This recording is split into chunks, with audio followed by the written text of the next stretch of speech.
Om Shanti. So before we begin, let's spend a minute in silence and invoke the presence of the Supreme Being.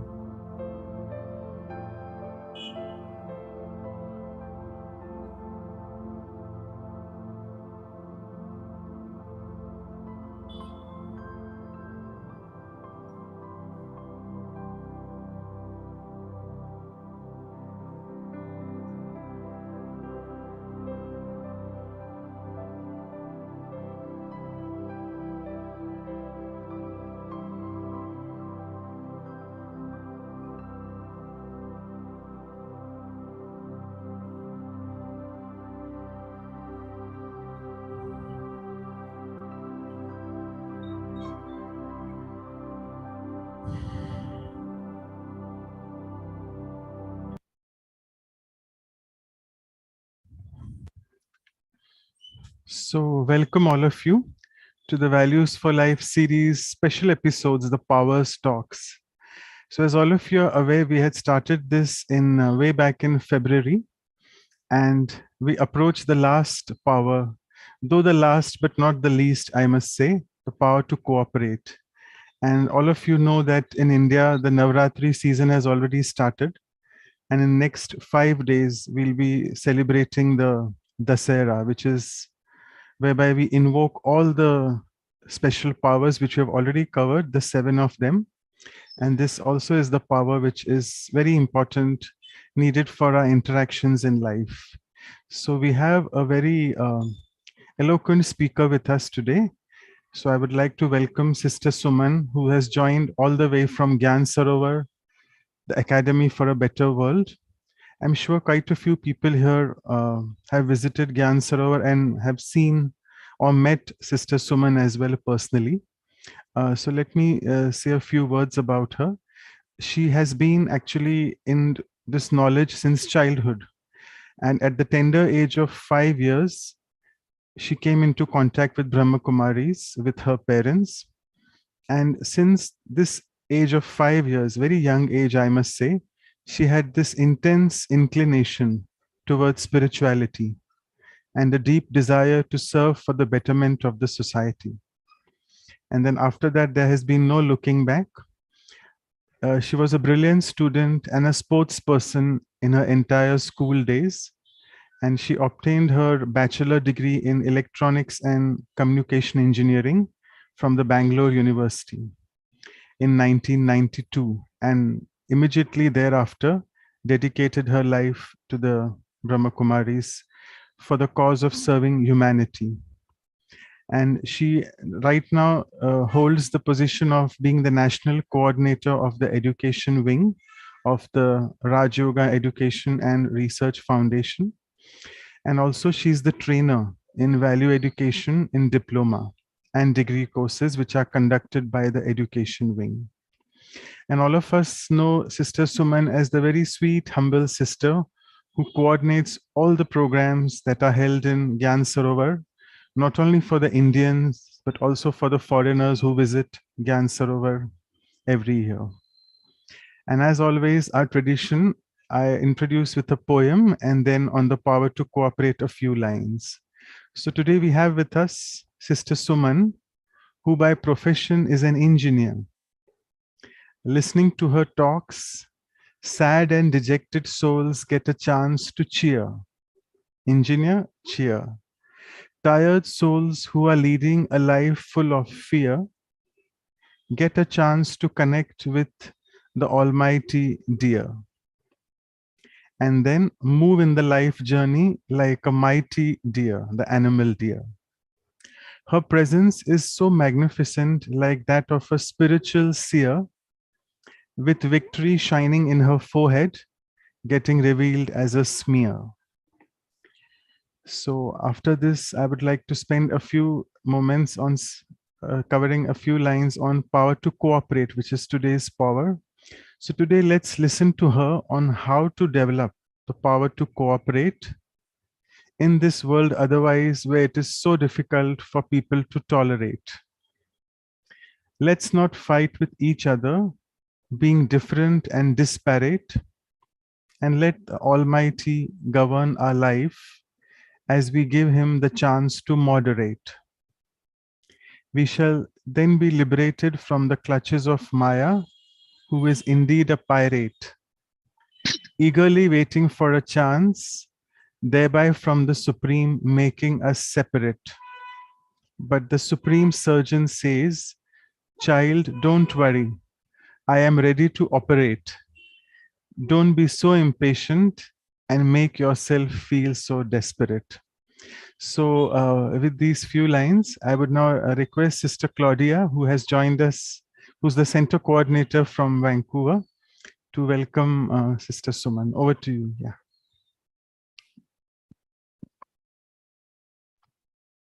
Om Shanti, good morning from Vancouver. Good evening for you. And good afternoon for everyone who are with us. So many different time zones, but we are all welcome you to be here with us and to show us and to share with us your knowledge about how to cooperate with our own self and with others.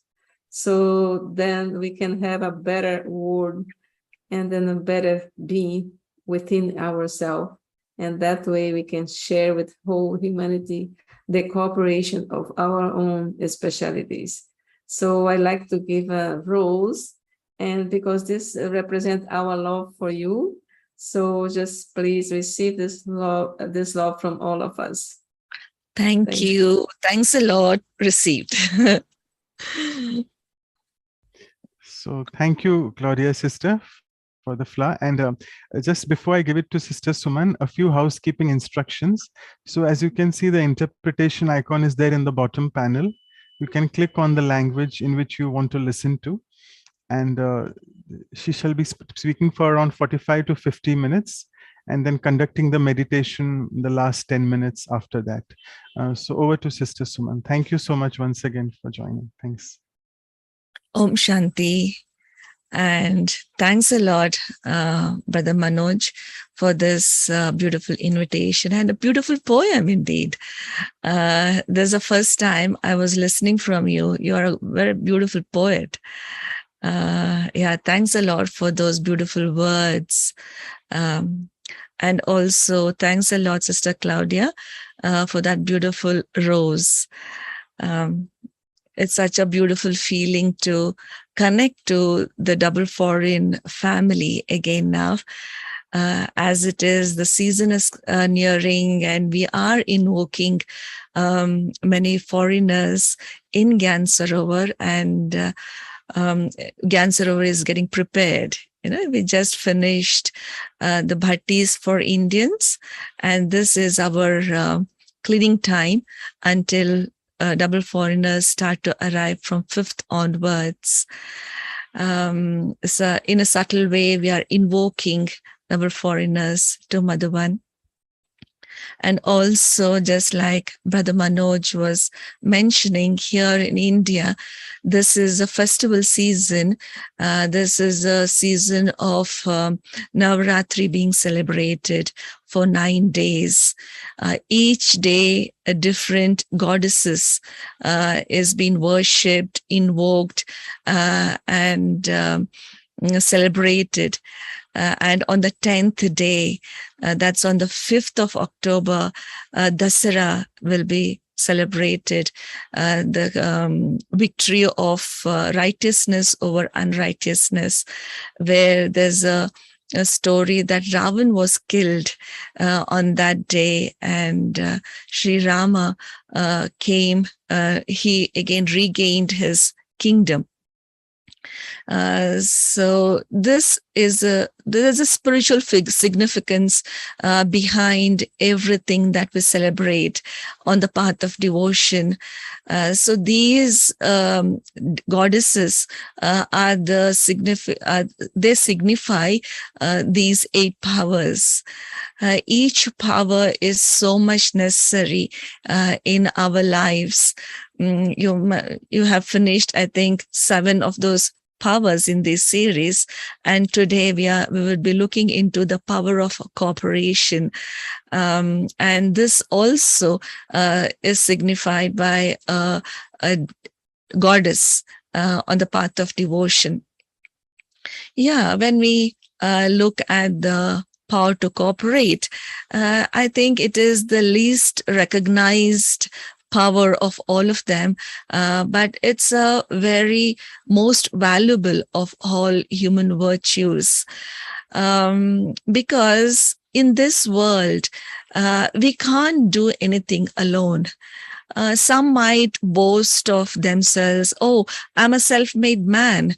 But when we look in detail at the person's life, we would see that there was a cooperation of different people on different levels, might be not so significant, but very important. So I think in this world, no one can say, okay, I'm a self-made man. Might be that person might be having talents, some skills, but without the support or help of different people on different levels, we can't exist in this world. And as a matter of fact, even God himself would take the help, could take cooperation from human beings to establish a better world. Because by himself, he won't be able. Of course, he has that immense power. He is the almighty authority. He can do anything, but he always takes cooperation of different souls, many, many souls, to establish a better world on this earth. One of the reasons is he wants to create the fortune of each person, each soul, so that then the person creates that fortune during that establishment of that golden age or a better world. Even in the scriptures, we see a story where there was immense, there was a lot of rains coming, and in order to protect everyone, Shri Krishna, with the help of gopis and gopis, with the help of ordinary people, he lifted a very big mountain with the help of those gopis and gopis. Of course, Shri Krishna had that power to lift that mountain all by himself, but to bring about that cooperation, the feeling of unity, the feeling of family.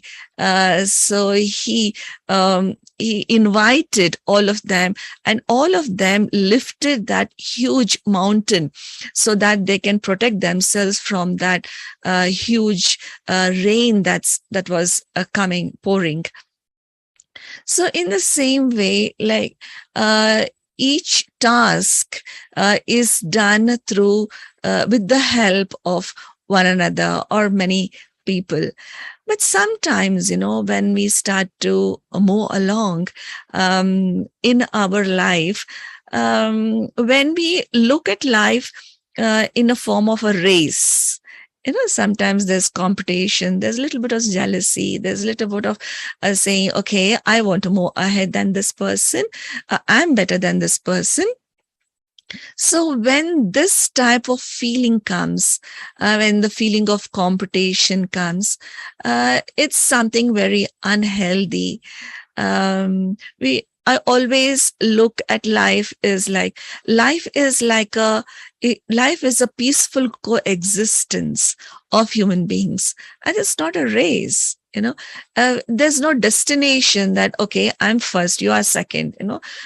There's no particular destination that, or a particular finishing point that we are aiming at. We are aiming at peaceful life, happy life, joyous life together. We make beautiful memories together. So that is life. So when we look at life in this way, I think that it's very much easy for us to cooperate with each other and also not have that a feeling of race or a competition. So I was looking at this word, cooperation. When we just, dissect it and say, when you divide that, it becomes like co and operation, right? Operation is like existence or doing something. So we are doing something together, is the meaning of cooperation. I think so. And even in Hindi, the word says the meaning of cooperation is sahyog. Sahayog. Yog is a connection and saha is help.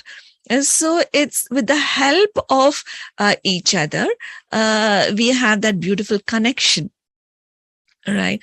So the word itself has such a beautiful meaning. When we look at it in a detail, on a deeper level, it has such a beautiful meaning by itself. So when this question also arises that why is it needed? Why is the power of cooperation needed? If there is no power of cooperation or there is no cooperation for each other, so what would happen? I think life would be hell. It will be like isolated people living apart and not speaking, not interacting with each other, the beauty of life won't be there when there is no cooperation or help from each other. So I think this power is the most needed at this time, because we see that we in at the time, this is the age of social media. During this age of social media, everyone is so isolated. Everyone keeps by themselves to themselves. So they are very well. They are very good on the social media, but in terms of interacting with the people or helping each other physically, there are some defects or some barriers that come. So that I think we need to get rid of all these barriers to create a beautiful society. And, when we dance in a group dance, during these Navratri days, every night there is Garba dance going on. Every night people dance throughout the night. And during that dance, they dance together. They have to, see the steps of the others and also coordinate their steps with others. When we dance alone, we can raise our hands anyhow, do our body movements anyhow. There won't be any difficulty in that. But when we dance together in a group dance, we have to connect the steps with others. If one person is raising their hand, the hand is down, it doesn't look good. So it has to be symmetrical, right? So that signifies cooperation, to cooperate and to get the crowd together, to get the gathering together. We have to we have to connect our sanskars, we have to relate our sanskars with each other, relate our habits and thoughts with each other. Only then that dance would become beautiful. Only then that life would become very beautiful, isn't it? So when we cooperate on different levels. On the level of actions, on the level of words, on the level of thoughts and feelings, and the level of wealth, and on the level of time also. Giving time to others, making time for others also is like cooperating. Nowadays, we see that we hardly have time for each other. Just spending that quality time with each other also gives so much of happiness. So now let's look at the different things that we need to pay attention to so that we can cooperate on a better level. First of all, I think, as Sister Claudia was saying, that how do we cooperate with ourselves? Only when we cooperate with ourselves can we cooperate with others, right? So I think for me, cooperating with the self is looking after my thoughts, feelings, and my body also. I think we need to give time to take care of all these things, at least few minutes in a day, so that I, do the servicing of this vehicle, clean this vehicle, or whatever is needed to this vehicle. I provide that and then use this vehicle. So then this vehicle will respond in a much more effective way.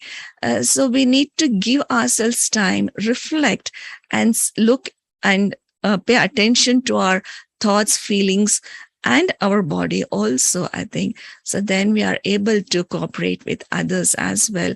The more we understand ourselves, then we are able to understand others as well in a much more effective way. And in terms of cooperating with others, I think first and foremost, what comes up on my mind is giving unconditionally. Am I able to give everything unconditionally? Because many times what happens is we help others, we cooperate with others, and sometimes when we go out of the way and help others, for example, if I go out of my way and help a particular person in every way, might be on a subtle level have that expectations at my time of need, this person will be helping me. So maybe at that point in time, it won't be so significant. But then maybe after 2-3 years, when I want some help, the first person that I would remember to ask for help, ask for cooperation, will be this person. Because I feel that I have the authority over that person because I have helped that person going out of my way. So when I go and ask for help from that person, and to some reasons, that person is not able to cooperate with me, that person might be having his or her own reasons at that point in time. So then I would feel very bad about it. And I would have all types of waste thoughts. Oh, why did this person do like this? See, I had gone out of my way. So many people said all types of things for me for helping that person. But in spite of all that, I helped that person. See, that person doesn't have any, value for what I did. So I might be feeling very bad because I had that expectation, that desire that might be this person will help me. And then because when I don't get proper response from that person, then I might say, okay, the whole world is so selfish. I should not be helping anyone. I should just be selfish and just look after myself.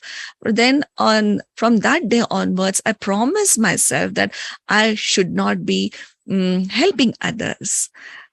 So that is another extreme. So because of that disappointment that I have got, I take that extreme step of not helping anyone or cooperating with anyone from that day onwards. And by doing that, I would be not bringing benefit to myself. I'm harming myself because when I don't cooperate, that energy is not used to flow. My energy is not flowing. So then I won't be creating my fortune. So that's a big mistake that I would be doing. So when we look at it in a different way, the karma philosophy says, whatever you give to the world, that would come back to you, right? This is a phrase, right? whatever you give to the world, that will come back to you. Whatever you sow, so shall you reap, right? So if I'm cooperating or helping others, so it necessarily, it's not that I would receive help from that person itself. No, I'm helping and just, making my energy to flow and give help to others, cooperate with others.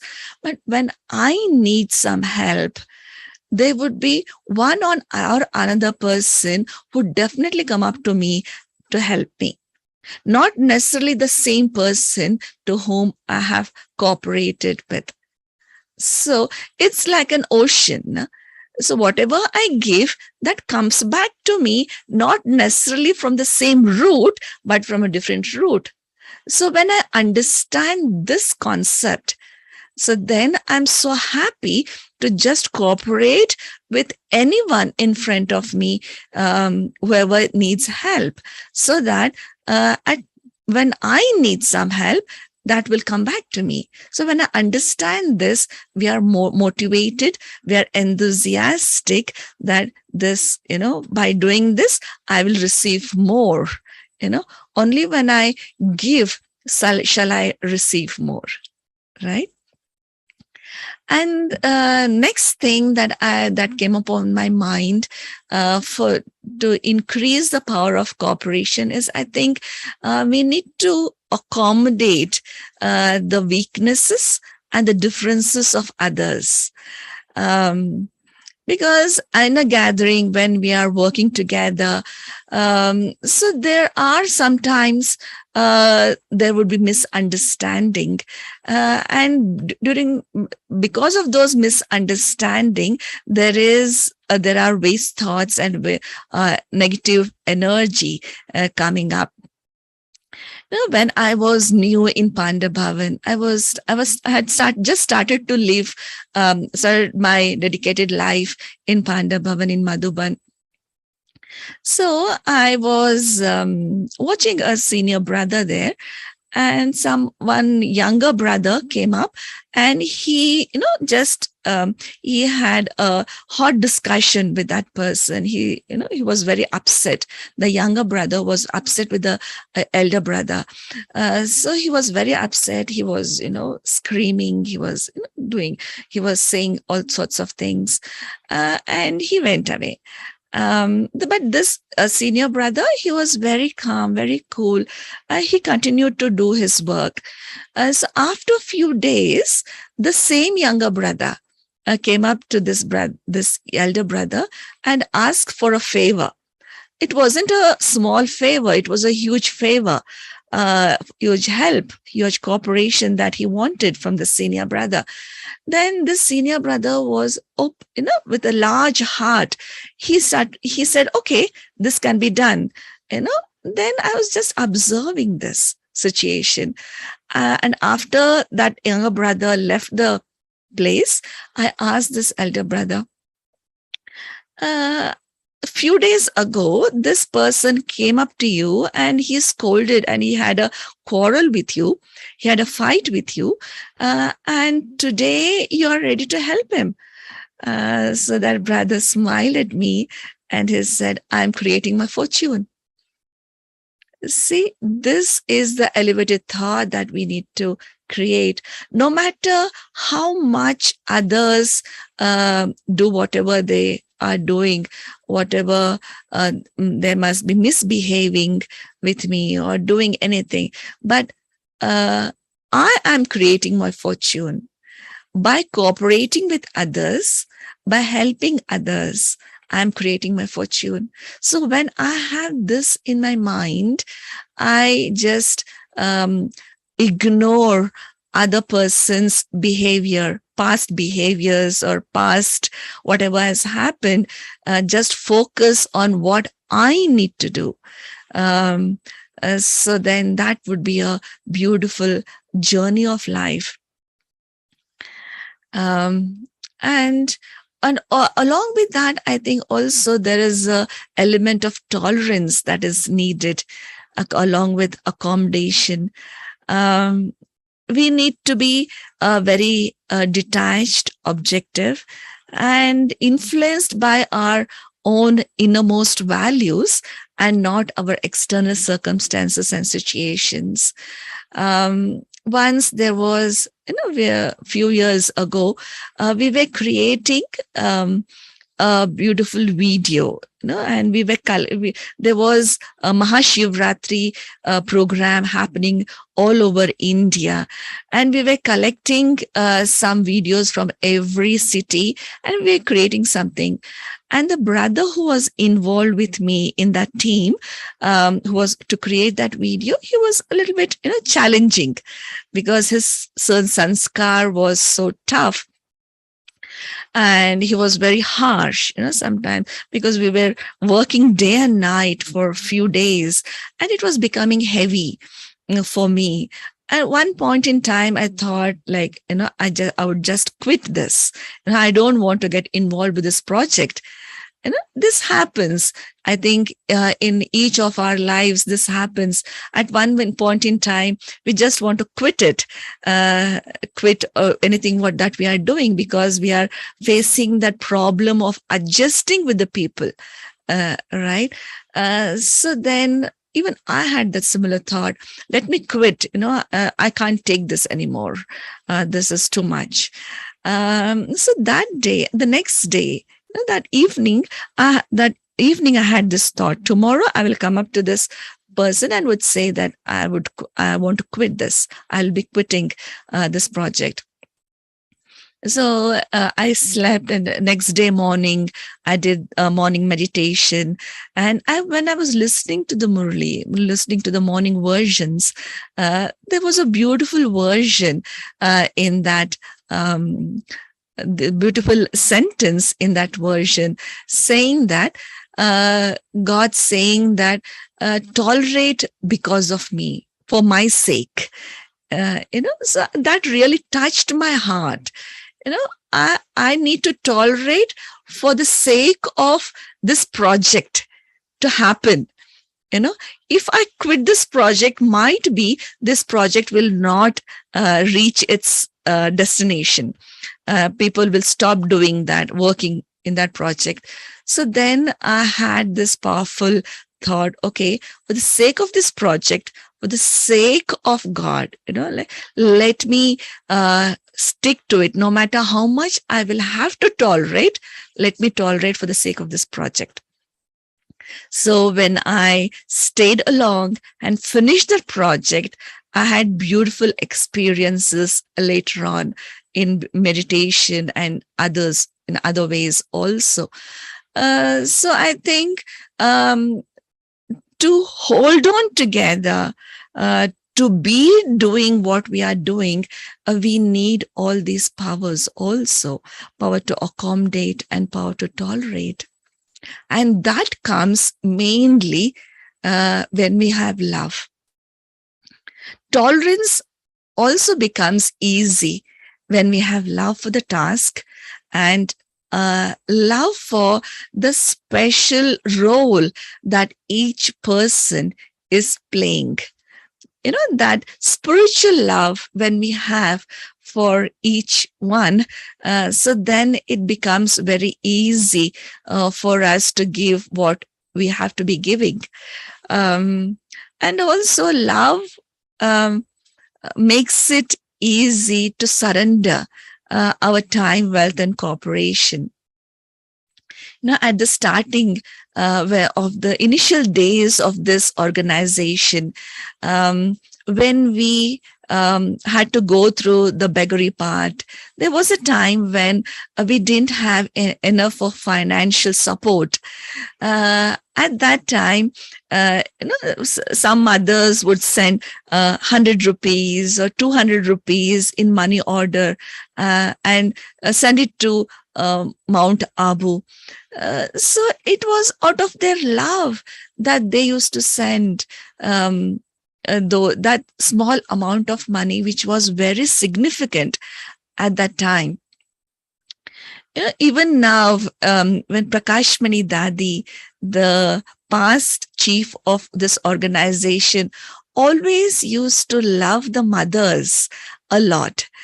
She always used to say, these, poor mothers are the ones who are instruments to support this yajna, support this organization, because those old mothers, they don't have enough money, but they would bring a little bit of one cup of sugar. They would provide a little bit of something. They would provide. So that's the love that they have for God, for the organization, or for the special task that has been happening in this organization.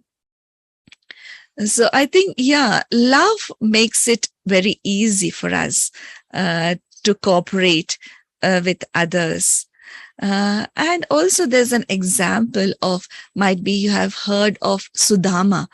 Sudama was a very poor Brahmin person, and he was a friend of Krishna. They had studied together when in a school, in a Gurukul. But later on, Sudama became very poor, and Sri Krishna was a king. So Sudama thought, okay, let me go and meet my friend. So whatever was with him, he had a handful of rice in his house. He put that in the cloth and he tied, and he went. And when he met Krishna, he gave that one fistful of rice to Krishna. And Krishna was so happy to receive this handful of rice. So then later on, Krishna gave the return to Sudama, a return of a beautiful palace. He constructed a beautiful palace for him. So this is the memory of what happens now. Even if we give a small amount of cooperation in this elevated task of world transformation, we receive in abundance. But the intention behind that cooperation is very much important. If the intention is very pure, not having any when you waste intentions of I need name, fame, or I need recognition behind this giving cooperation, so then that would dilute my intentions, might dilute my actions, right? So intention behind cooperation is very much important. Do I really have pure intention of helping that person, cooperating with that person genuinely, or is there a hidden intention behind that? So intention is very much important behind doing any actions. And also another thing that I would like to share with all of you is, I think while cooperating with each other, working together for the good of the whole is very much needed. There's no feeling of selfishness, but that I should be getting the responsibility, or everything should happen as I want. No. What is good for humanity? What is good for the gathering? What is it good for everyone? That should happen. So to have that intention, to have to work towards the good of the whole gathering is very much important. I remember, there was this sister who was very much educated, and she was living in Bombay. And there was Brijendra Dadi, the daughter-in-law of Brahma Baba, living in Bombay.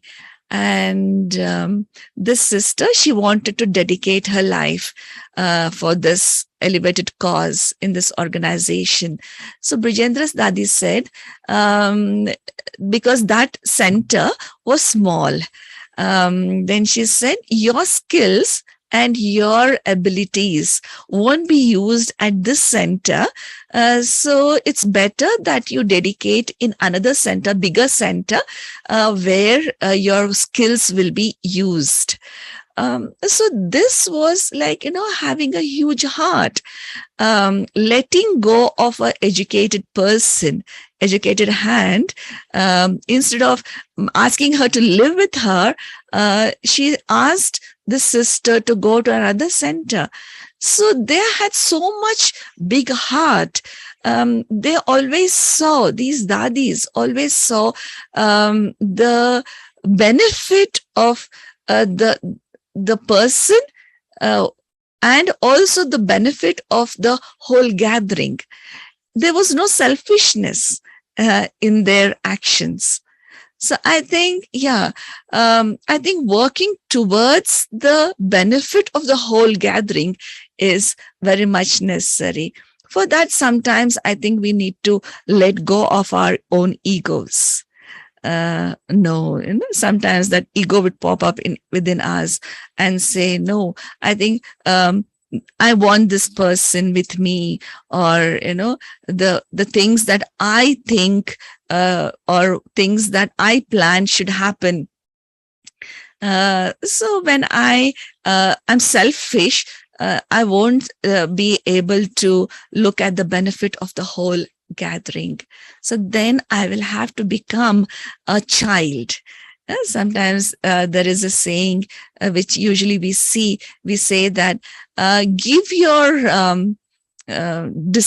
your plans or give your suggestions like a master.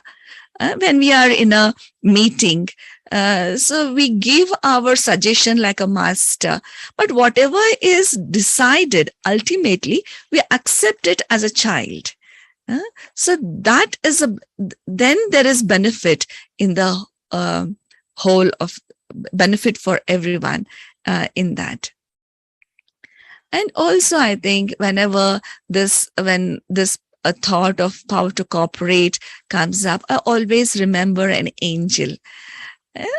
Like an angel always have a quiet eye on what is needed wherever, and at the right time, at the right place, that angel is present, and the angel does whatever is needed and then just flies off, being invisible, not waiting there for the result, not waiting there for recognition. So it takes that that immense amount of energy, immense amount of power for us to just do and just back off, that as if nothing has happened, just contributing whatever is needed wherever and just flying off like an angel. So yeah, otherwise if you're stuck in the results, I did so much, but this person didn't recognize, this person didn't thank me at all. I did so much of seva, did so much of service at the center, but the sister didn't, give me toli, sister didn't thank me at all.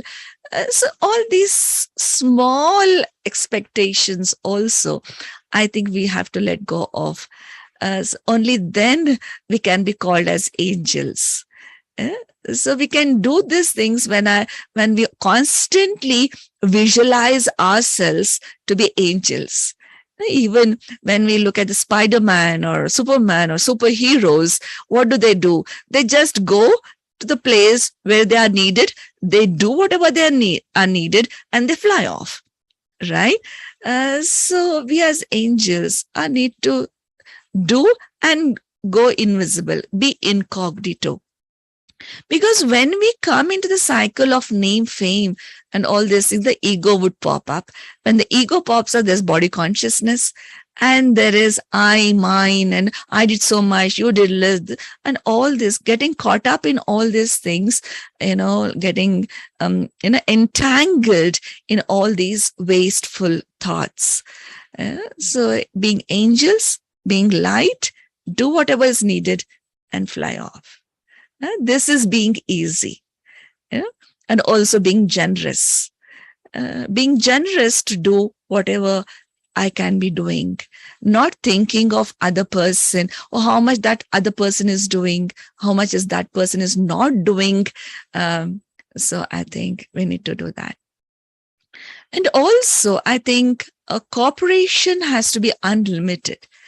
It has to be very real and very unlimited. Sometimes, when anyone has a good relationship with me, I'm very eager to cooperate with that person. But when the person, I don't have a good relationship with the particular person, then I'm not ready to cooperate with that person, right? I think it has to be unlimited, irrespective of whether I have a good relationship or not with the particular person. I do what I can do.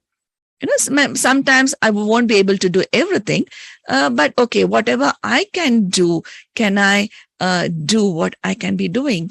So I think it has to be irrespective of the relationship that we are having with the person. Then it's like being unlimited, opening up our hearts and, to be there for everyone who are needed. And also nowadays, there's a tendency of saying, oh, this is not my job.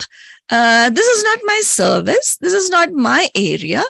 I think we have to let go of that also.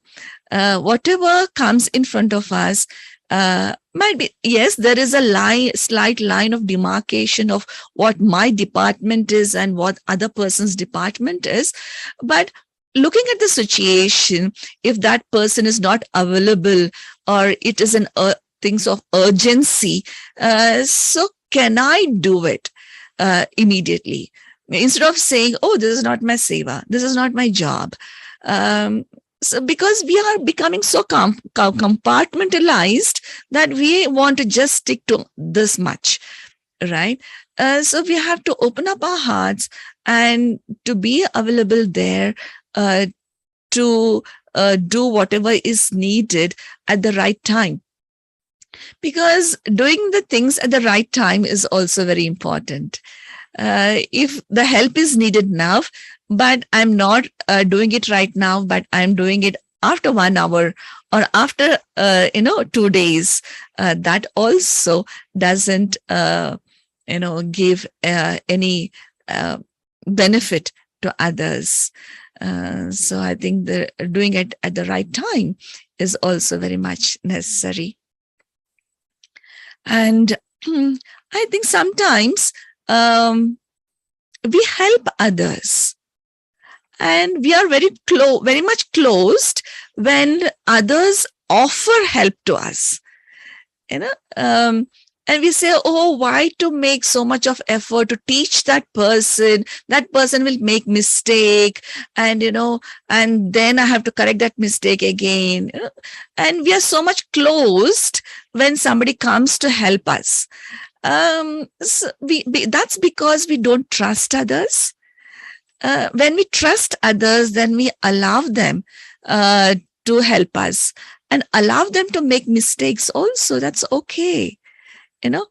As a family, if we don't allow them to do or to learn on their own, so we are not allowing them to grow, right?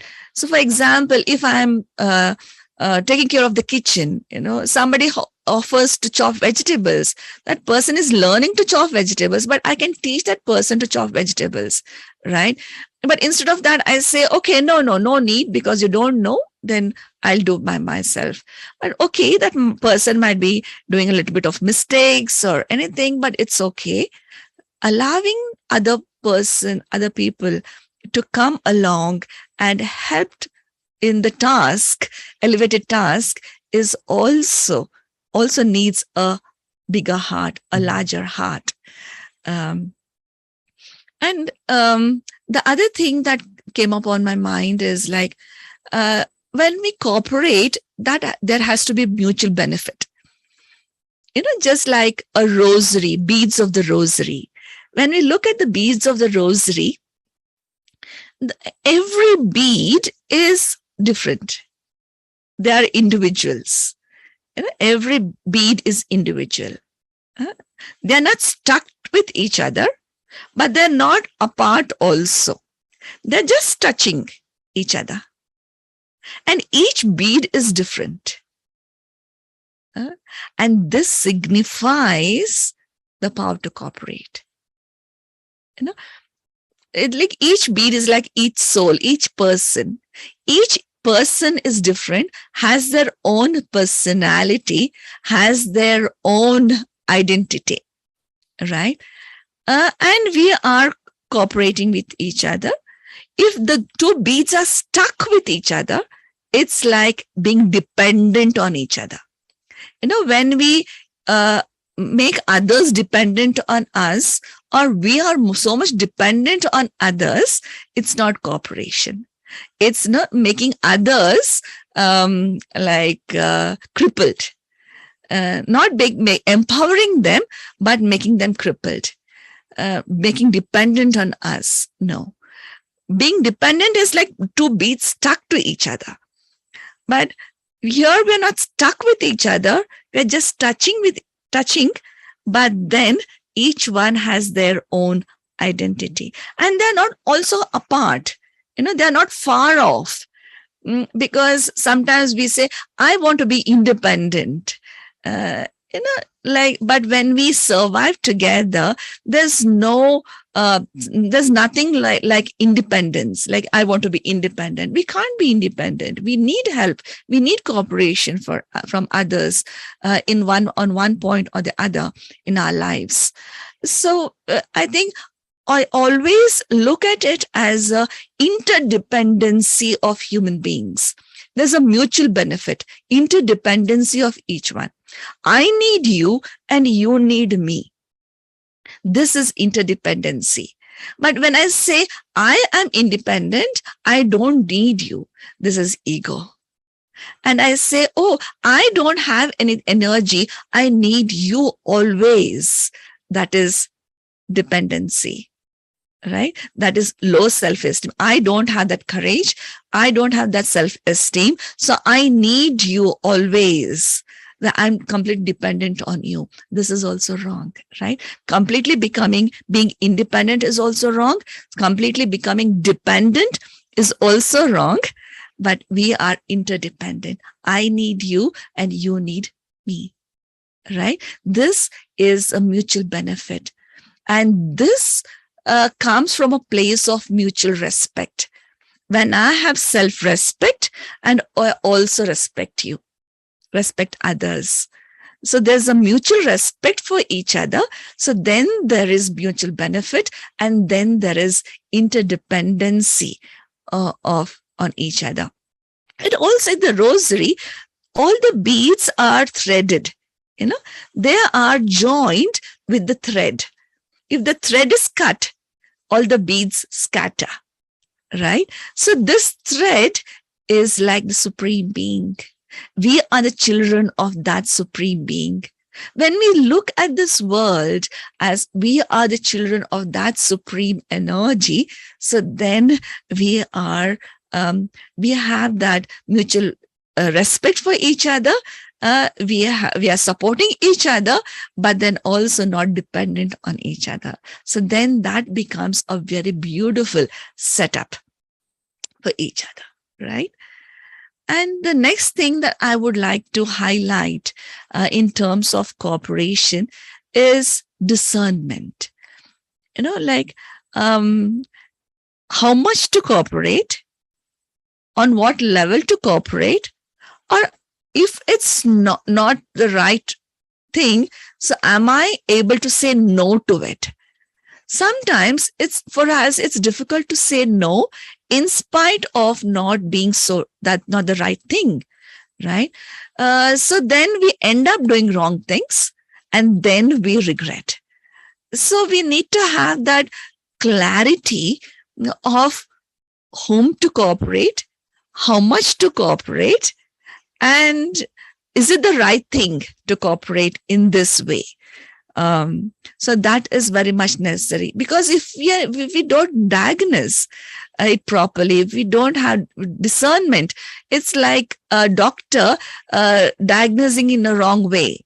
And then instead of making that person well, then we are making that person more sick, right? In the scriptures, we listen to the story of Sita, right? In Ramayana, she crossed the line of Lakshman Rekha because she couldn't able to recognize that he was Ravan. He came in a disguise of a sage, so she was not able to recognize him, right? So sometimes we are not able to recognize the people very well. We were not able to recognize the reason behind doing a particular action. So I think we need to diagnose it properly, discern it properly, and then cooperate with anyone. Otherwise, if we are not able to do that, then we are giving sorrow to others. If we don't, it is not according to the discipline, then it is it goes in the, it is recognized as sorrow and not recognized as happiness, right? So we have to be very careful with that. And also, for cooperation, we need to have a lot of courage.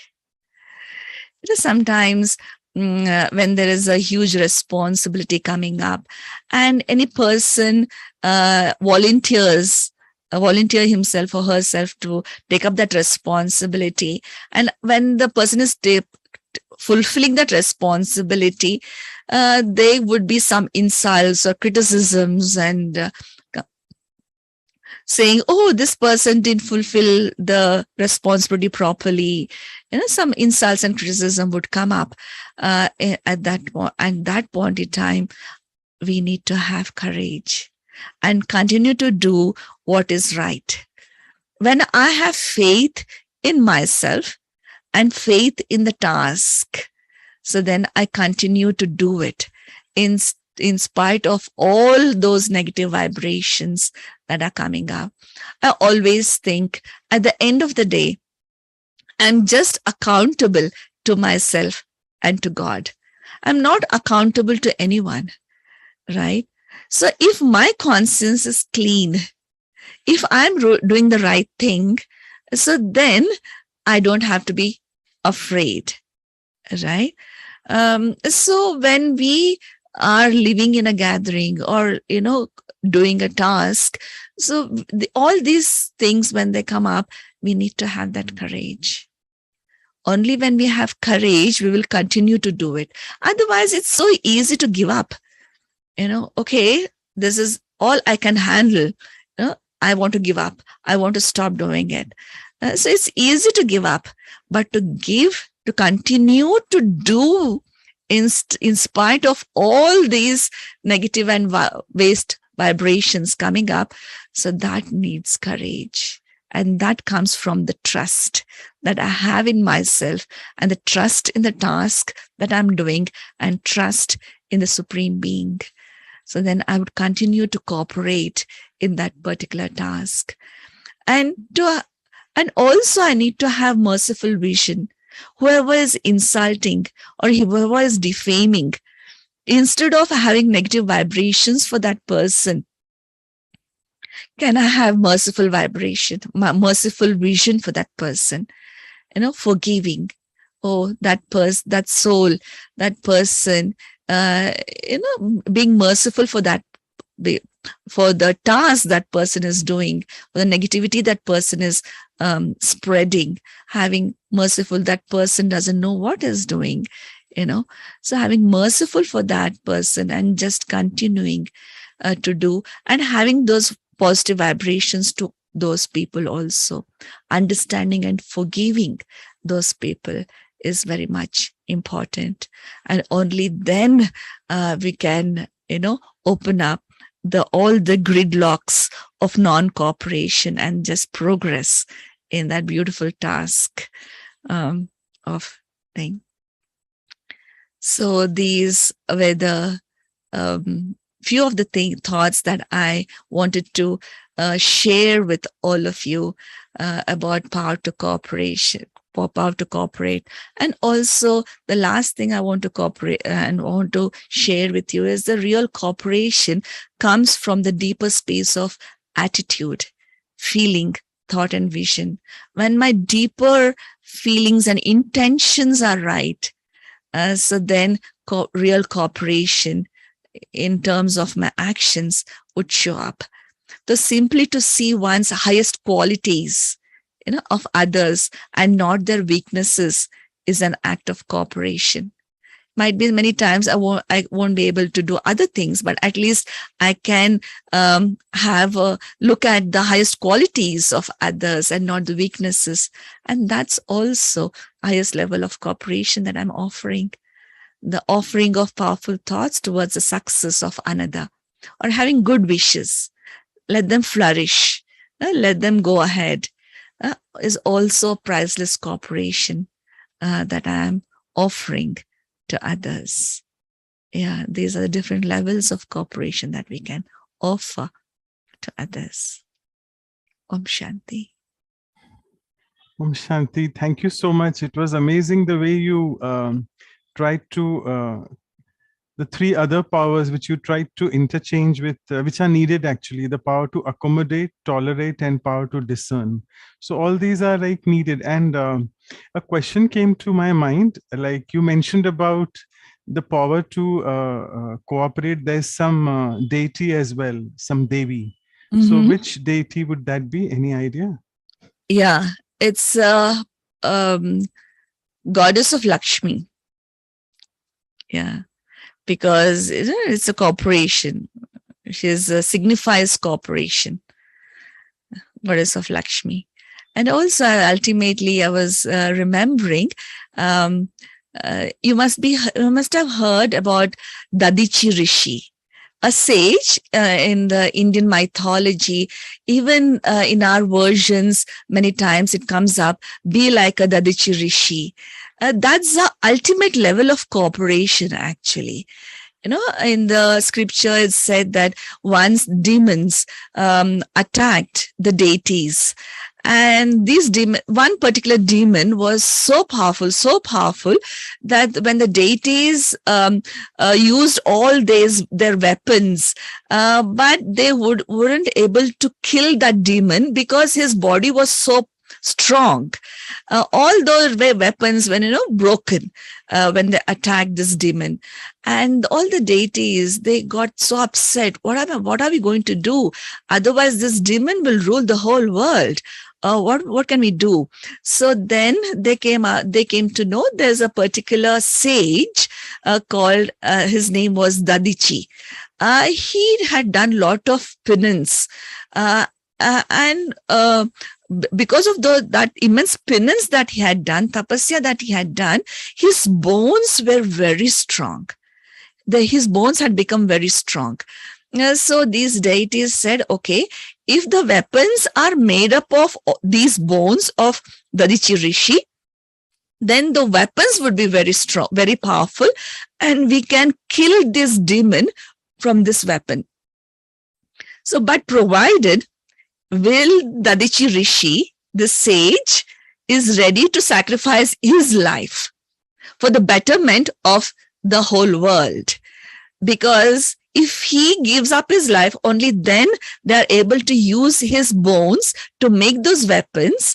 And with those weapons, they can kill that demon. And then the world will be peaceful. So then they've approached the sage, Dadichi Rishi, and he willingly, in 1 second, he was willing to give up his life. He was willing to sacrifice his life for the betterment of the world, giving away his life. So that's the ultimate level of ultimate level of cooperation. Am I able to, can I give up my life for, betterment of the world? Here we don't have to give up. We don't have to sacrifice our life. But it's like, am I able to give up things that are very, which I like the most? Or sometimes, such things come up. So am I able to let go of such things? This is the ultimate level of cooperation that we can give. So thank you so much, Sister Suman. And I would now request Dr. Ashok Mehta, who's also with us. He's always joins us, our senior with us always. So nice, Dr. Ashok Mehta ji. Okay. Thank you for propose the vote of thanks. Yeah, thanks.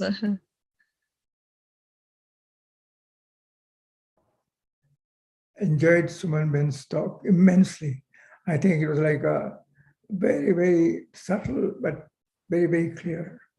I think she propounded all the philosophy of Baba, or all the teachings of the Raj Yoga on all the powers, and so more about the cooperation. I think Yoga itself is a classical example, an ultimate example of a cooperation from entire world, from different nations, different people, men and women, even including the youth and children, even the elder individuals. I thank you very much, Suman Ben, for this beautiful presentation. It was very, very well received by all of us. Thank you. Om Shanti. Thank you. Thanks a lot. So thank you, Dr. Mehta. And we are actually running out of time, but I would request Sister Anu to please go ahead with the quick announcements, and then we'll go in the meditation. Yeah, over to you. Thanks. Quick announcement I must do, but amazing and beautiful sharing, and the sweetness of Sister Suman, whoever knows her, shows that all facets of cooperation that she explained today. Thank you, sister. We'll take it forward to practice and listen more. So the next program for the Values for Life series is episode 49 on regard, that is in Lihaz, and it's happening just after 12 hours. So that is Sunday, 2nd October morning, 9 a.m. for India.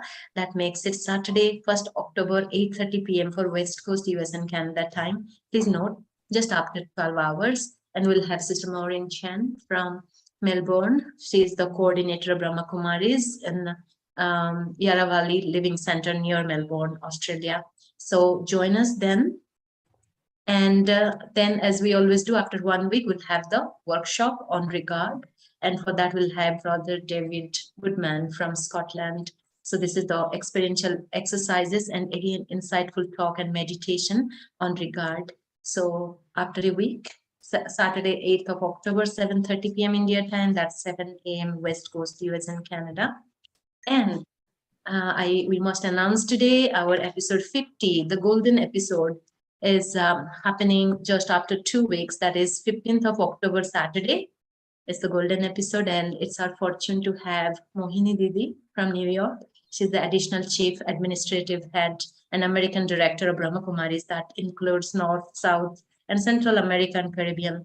So it's happening on 15th October, Saturday, regular time, 8 p.m. India time and 7:30 a.m. West Coast, US and Canada time. You can get all the information of the upcoming programs and also the videos, including today's video, on our YouTube channel. So please note from our websites, and we'll see you around. Thank you, everyone. So thank you, Anu, sister. And do you want to take a photograph? Because people usually want it before we go ahead to the meditation. Yeah. So everybody, you can open your video if you want to. Let me get to my gallery mode. It's not working now. The technical thing.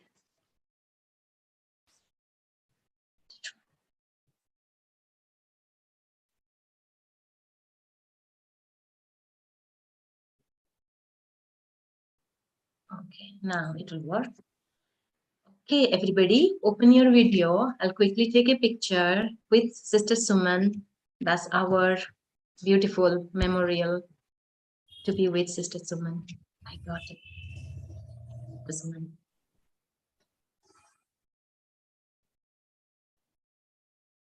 So maybe you'll take us through the meditation now, sister.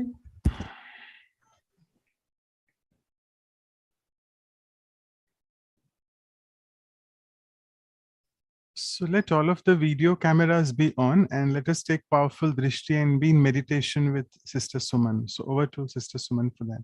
Thanks.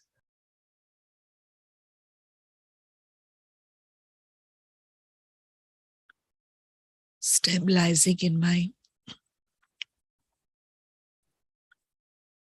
original state,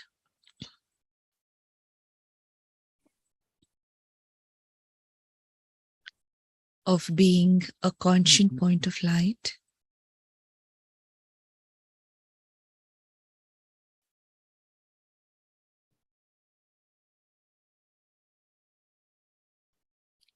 Having the pure intention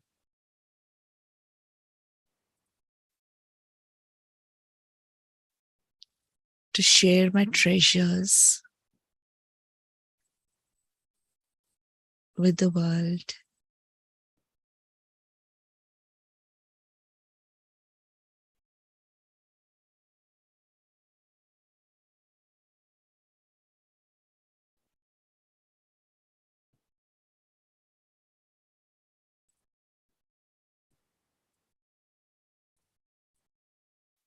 I receive whatever I need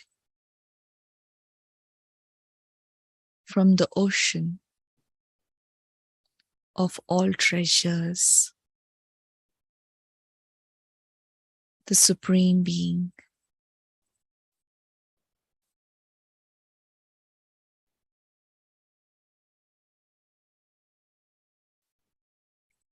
I constantly receive from Him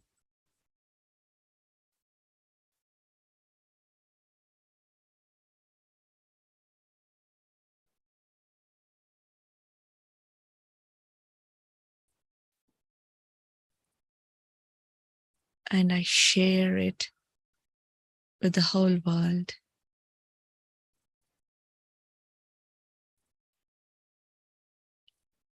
It's a constant flow of energy from up above.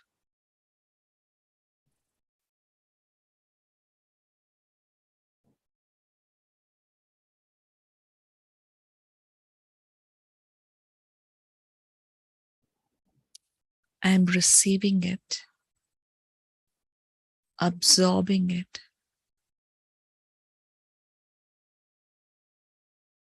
and then spreading out into the world.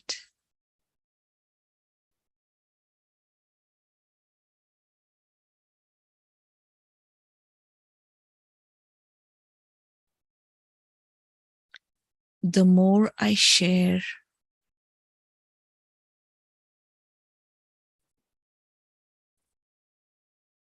I increase my treasures.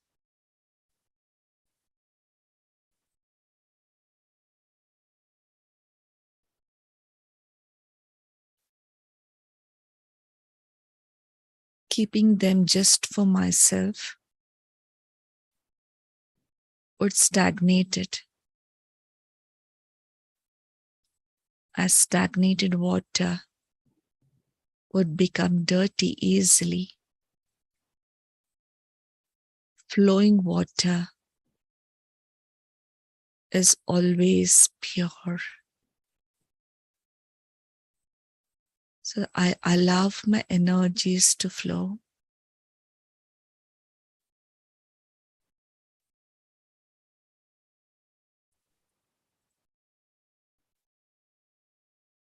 Using it to uplift others.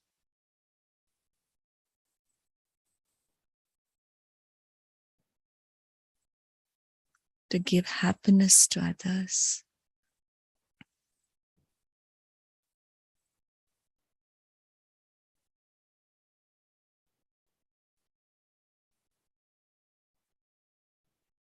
When I share with this pure intention,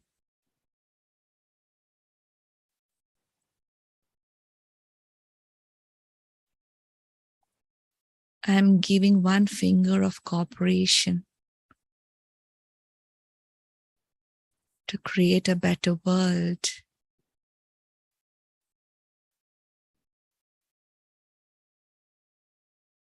A small contribution in the ocean.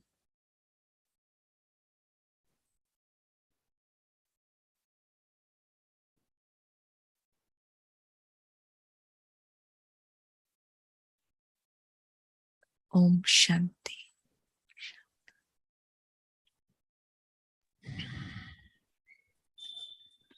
Om Shanti. Thank you, Sister Suman, for your presence and your time and your sharings. Thanks a lot. Thank you. Thanks, everyone.